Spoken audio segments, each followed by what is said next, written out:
Oui. Bonjour. Alors, je m'appelle Moubine Abdullah. Je suis né à Agadir. Je suis arrivé en France en 1973. Donc, j'habite et je vis depuis 1973 dans la ville de Gennevilliers.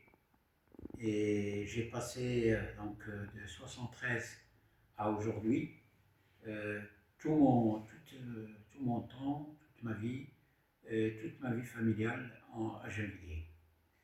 Alors, je suis là pour vous parler un peu de l'ATMF, l'Association des travailleurs maghrébins de France. Donc, je vais étaler un peu sur le temps depuis 1977 jusqu'à aujourd'hui.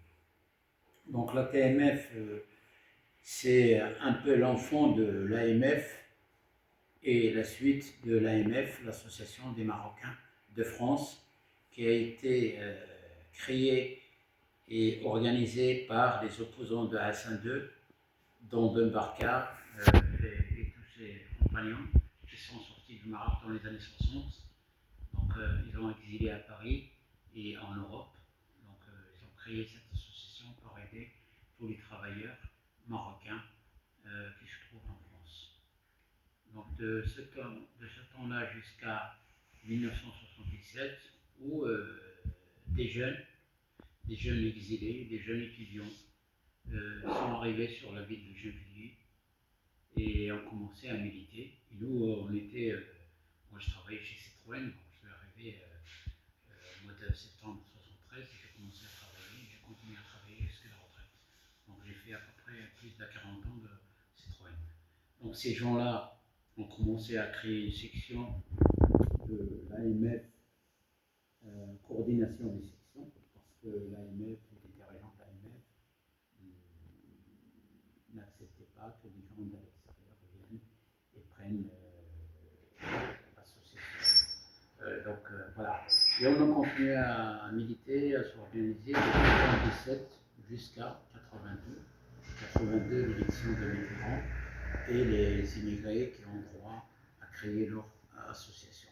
C'est là qu'on s'est réunis à 150 personnes au, rue Paul Vaillant-Couturier. On avait notre siège qui était affilié par le maire de Gennevilliers. Donc on s'est retrouvé à 150 personnes à créer l'ATMF, l'Association des travailleurs marocains de France. Donc Gennevilliers est un peu la mère de toutes ces sections qui sont devenues à peu près une vingtaine de sections sur toute la France. Donc je dirais Aix-en-Provence au sud, Strasbourg au nord, Nantes à l'ouest, Dijon, Nancy, Sens. Donc je peux citer tous les noms des villes où on avait une section où on travaillait avec les jeunes, les vieux et l'ensemble des gens de la ville où la section existe. Donc je peux dire qu'on est arrivé à un moment à 20 sections et après maintenant on est descendu à 15, 16 sections et restent les sections les plus combatifs et qui existent avec beaucoup de militants, dont je peux dire Argenteuil, Gennevilliers, Strasbourg, Nancy, Saint-Avold, Aix-en-Provence. Voilà, ce sont des sections qui ont des locaux, qui ont un budget annuel, qui ont beaucoup d'activités. Et parmi les activités qui nous réunissent toutes les sections, c'est un peu les droits de l'homme, ici en France et aussi à l'étranger. Et on a quand même milité dans les années 70 pour la libération de tous les prisonniers marocains, soit à Arpanet, soit à Zazememart, soit un peu partout. Et en même temps, on était là à donner des cours d'arabe aux enfants. Moi, je me rappelle, sur la ville de Gennevilliers, on avait entre 10 et 12 classes, classes qui réunissait une vingtaine de gamins dans chaque classe, donc 12 profs, plus, donc ce qui fait à peu près de 200 à 250 gamins qui apprenaient l'arabe le mercredi, le samedi et le dimanche matin.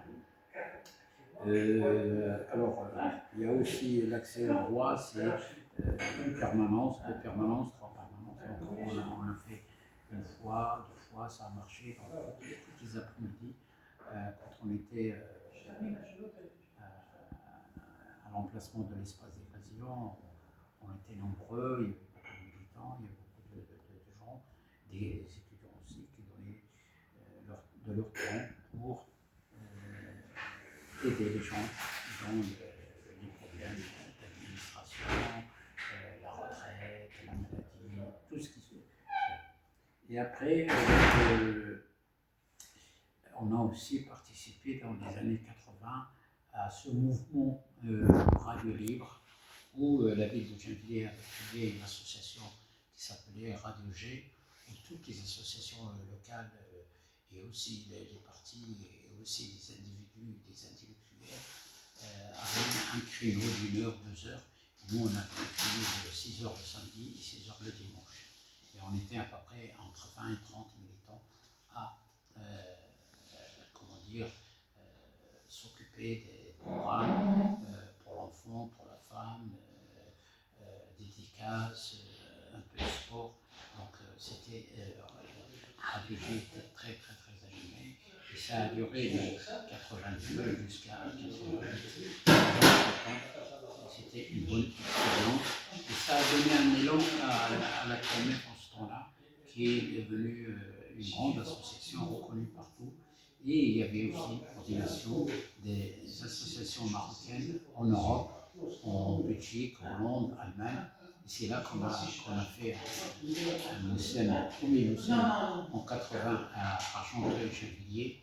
Et après, on est parti à Bruxelles l'année d'après on est parti à Düsseldorf. Et après, on est parti aussi à Amsterdam. Et on a fini le 5e Moussem qui a fini après à Gennevilliers, qui a réuni à